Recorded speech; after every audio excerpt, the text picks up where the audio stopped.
Shalom, perkenalkan nama saya Nicholas Nenggolan, NPM 1869193 dari kelompok 15. Video ini saya buat untuk memenuhi penilaian terhadap mata kuliah praktek peradilan semu yang dibimbing oleh Ibu dosen Deborah SHMH, di mana kasus pidana yang kami angkat dalam dan kami bahas yaitu kasus penganiayaan yang mengakibatkan kematian nomor perkara 1341 garis miring pidana biasa garis miring 2020 garis miring PN Medan. Sebelum memasuki kronologis dari kasus kami, terlebih dahulu saya akan memperkenalkan pihak-pihak yang akan melangsungkan persidangan. Yang pertama, hakim ketua yang didampingi oleh dua hakim anggota, baik di sebelah kanan dan di sebelah kiri, dan di sebelah kanan hakim anggota terdapat panitera. Di depan panitera di sebelah kanan yaitu jaksa penuntut umum, dan di sebelah kiri hakim anggota yaitu kuasa hukum dari terdakwa. Dan kursi yang depan ini yaitu sebagai tempat saksi dan juga terdakwa untuk diperiksa dan dimintai keterangannya.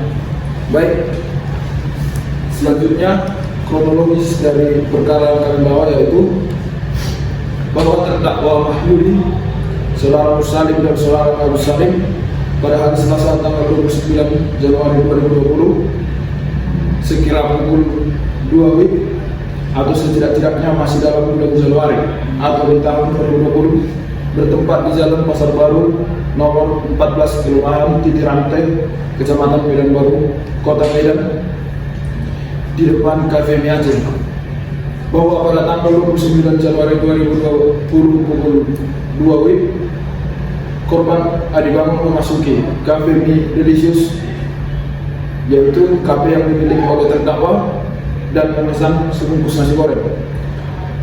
Saat sudah dimasak, saksi Agus Salim menyerahkan nasi goreng tersebut kepada korban. Selanjutnya korban Adibangun mengatakan bahwa uangnya akan diantar nanti oleh seseorang. Selanjutnya saksi mengatakan kepada korban untuk menunggu agar diberitahukan kepada pengelola kafe terlebih dahulu. Selanjutnya korban Adibangun melemparkan nasi goreng tersebut ke arah saksi Agus Salim dan pergi meninggalkan kafe tersebut. Bahwa saksi Agus Salim kemudian melaporkan hal tersebut kepada terdakwa. Selanjutnya beberapa saat kemudian korban Adibangun datang kembali bersama temannya dengan membawa sebilah parang, dan terdakwa datang menjumpai korban. Terjadilah pertengkaran mulut antara korban dan terdakwa. Selanjutnya terdakwa mengayunkan parang tersebut ke arah terdakwa dan kemudian menangkisnya dengan menggunakan tangan terdakwa, dan kemudian terdakwa mengambil kayu roti tersebut dan memukulnya ke bagian belakang kepala korban sehingga korban terjatuh ke aspal. Selanjutnya saksi Musalim datang dan menendang korban Adibangun secara langsung ke arah wajah dan mengambil parang yang dipegang korban Adibangun. Lalu saksi Musalim pergi. Selanjutnya datang saksi Agus Salim memukul saudara Adibangun dengan membalok kayu roti ke arah bagian kepala korban Adibangun, dan selanjutnya saksi Agus Salim pergi meninggalkan tempat. Hendra Sinorangkir membawa korban ke rumah sakit. Hendra Sinorangkir membawa korban ke rumah sakit, dan tidak beberapa saat korban telah dinyatakan meninggal dunia. Selanjutnya saya akan membacakan berita acara sidang. Yang pertama, pada hari Rabu 10 Juni 2020 pembacaan dakwaan, namun ditunda karena hakim ketua memerintahkan penuntut umum untuk menghadapkan terdakwa dihadapkan ke ruang telekonferensi Rumah Tahanan Negara Tanjung Gusta. Namun penuntut umum menerangkan belum bisa menghadapkan terdakwa sehingga sidang ditunda pada hari Rabu 17 Juni 2020. Sidang yang selanjutnya pada hari Rabu 17 Juni 2020 pembacaan dakwaan, namun ditunda karena penuntut umum menerangkan bahwa belum bisa menghadapkan terdakwa dan persidangan dilanjutkan hingga pada hari Selasa 23 Juni 2020. Pada hari Selasa 23 Juni 2020, yaitu pembacaan surat dakwaan, penuntut umum menghadapkan terdakwa ke ruang telekonferensi Rumah Tahanan Negara. Kemudian penuntut umum membacakan surat dakwaan nomor registrasi perkara 307 garis miring EOH.2 garis miring Oharda garis miring 04 garis miring 2020 tanggal 21 April 2020. Setelah penuntut umum membacakan surat dakwaan, penasihat hukum terdakwa memohon kepada majelis hakim untuk memberikan kesempatan kepadanya mengajukan eksepsi atau nota keberatan kepada persidangan yang akan datang.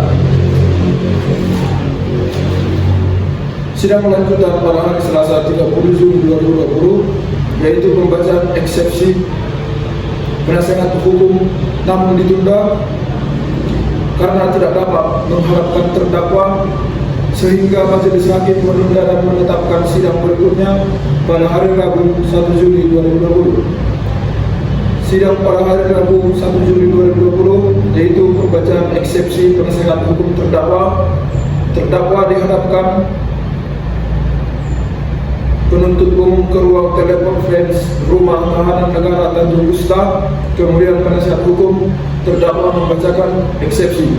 Setelah mendengarkan eksepsi, penuntut umum lalu menerangkan dan mengajukan tanggapan atas eksepsi dan memohon hakim untuk memberikan kesempatan pada sidang yang akan datang. Lalu hakim menetapkan persidangan akan dilaksanakan pada Rabu 8 Juni 2020 untuk memberikan kesempatan kepada penuntut umum.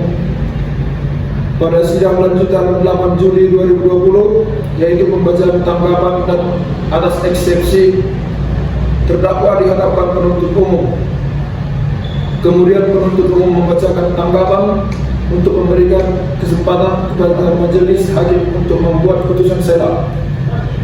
Hakim menunda dan menetapkan sidang pada Selasa 14 Juli 2020. Sidang pada hari Selasa 14 Juli 2020, yaitu pembacaan putusan sela, terdakwa dihadapkan penuntut umum ke ruang telekonferensi Rumah Tahanan Negara. Selanjutnya hakim ketua membacakan putusan sela, lalu menanyakan kepada penuntut umum apakah sudah siap mengajukan saksi di persidangan.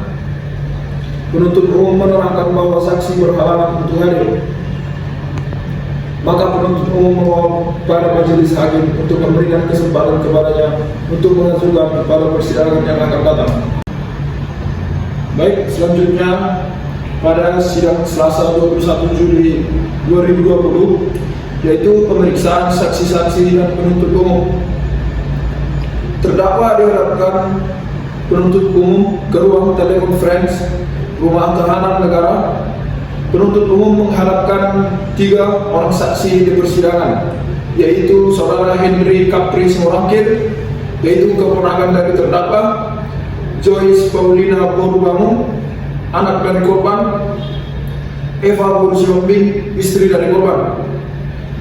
Dan setelah menghadirkan ketiga saksi tersebut, penuntut umum menerangkan bahwa masih ada saksi yang akan dihadirkan, tetapi saksi berhalangan hadir dan memohon kepada hakim untuk memberikan kesempatan kepadanya menghadirkan saksi pada persidangan yang akan datang.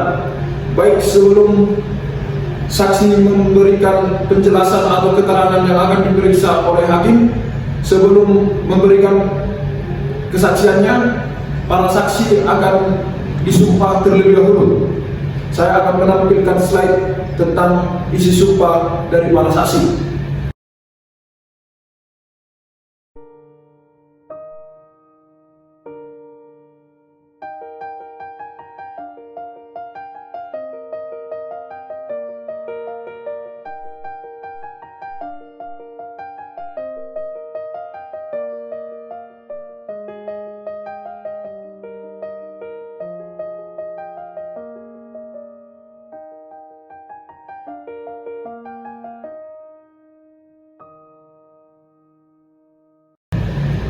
Sidang selanjutnya yaitu sidang ke-9 pada hari Selasa 28 Juli 2020, yaitu mendengarkan saksi namun ditunda karena penuntut umum menerangkan bahwa saksi dari penuntut umum berhalangan hadir, sehingga Hakim Ketua menunda dan menetapkan sidang berikutnya pada hari Selasa 4 Agustus 2020. Pada sidang lanjutan pada hari Selasa 4 Agustus 2020 mendengarkan keterangan saksi namun ditunda karena penuntut umum belum bisa menghadirkan terdakwa ke ruang telekonferensi Rumah Tahanan Negara Tanjung Gusta, sehingga hakim menetapkan untuk menunda sidang pada Selasa 11 Agustus 2020. Pada sidang selanjutnya yaitu pada hari Selasa 11 Agustus 2020, penuntut umum menghadapkan terdakwa ke persidangan melalui ruang telekonferensi Rumah Tahanan Negara Tanjung Gusta. Penuntut umum lalu menghadirkan saksi Jeremia Alexander Sinaga. Penuntut umum menjelaskan bahwa masih ada saksi yang akan dihadirkan oleh penuntut umum, akan tetapi saksi berhalangan hadir. Maka penuntut umum akan memohon kepada hakim untuk memberikan kesempatan kepadanya pada pertemuan atau sidang yang akan datang. Kemudian hakim menetapkan dan menunda sidang pada Selasa 25 Agustus 2020. Pada lanjutan sidang selanjutnya, pada hari Selasa 25 Agustus 2020, penuntut umum menghadapkan terdakwa ke ruang telekonferensi Rumah Tahanan Negara Tanjung Gusta. Selanjutnya penuntut umum menjelaskan bahwa saksi berhalangan untuk hadir dan memohon kepada majelis hakim untuk memberikan kesempatan kepadanya menghadirkan saksi pada persidangan yang akan datang.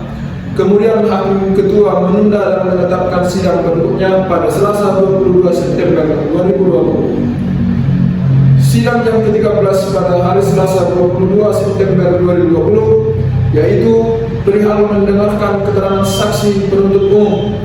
Penuntut umum menghadapkan terdakwa ke ruang telekonferensi Rumah Tahanan Negara Tanjung Gusta. Selanjutnya penuntut umum menghadapkan 3 orang saksi ke ruang persidangan, yaitu Andika Bangun, Mursalim, Agus Salim. Selanjutnya penuntut umum menerangkan bahwa masih ada saksi yang akan diperiksa, akan tetapi berhalangan hadir dan memohon agar keterangan saksi tersebut dibacakan. Atas kesempatan yang diberikan majelis hakim, selanjutnya penuntut umum membaca keterangan saksi yang ada dalam berita acara perkara atas nama Sinarta Sembir. Selanjutnya, Hakim Ketua memberitahukan bahwa persidangan dilanjutkan dengan pemeriksaan terdakwa untuk memberikan kesempatan kepada penasihat hukum terdakwa untuk mengajukan saksi ADC atau saksi yang meringankan. Hakim menunda sidang pada Selasa 29 September 2020.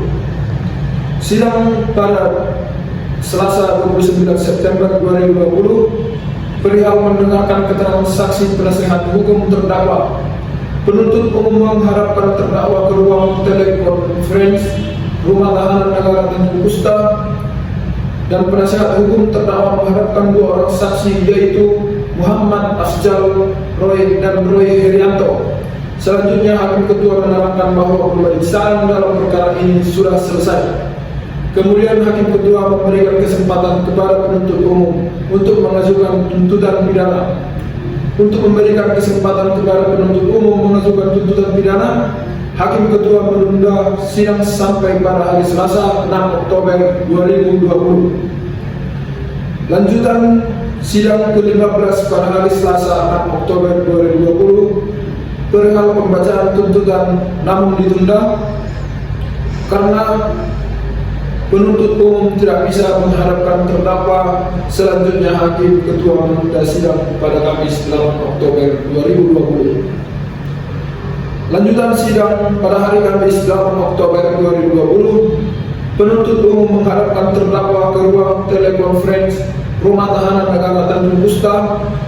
Penuntut umum membacakan tuntutan pidana.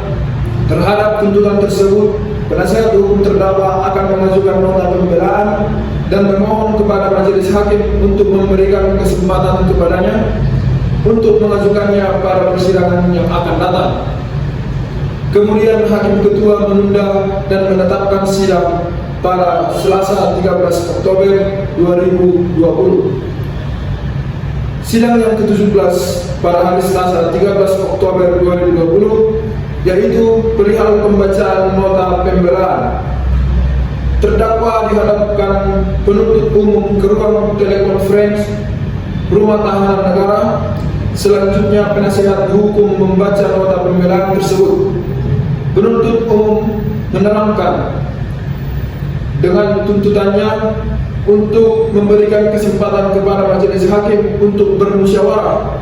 Kemudian hakim menunda dan menetapkan persidangan pada Selasa 20 Oktober 2020.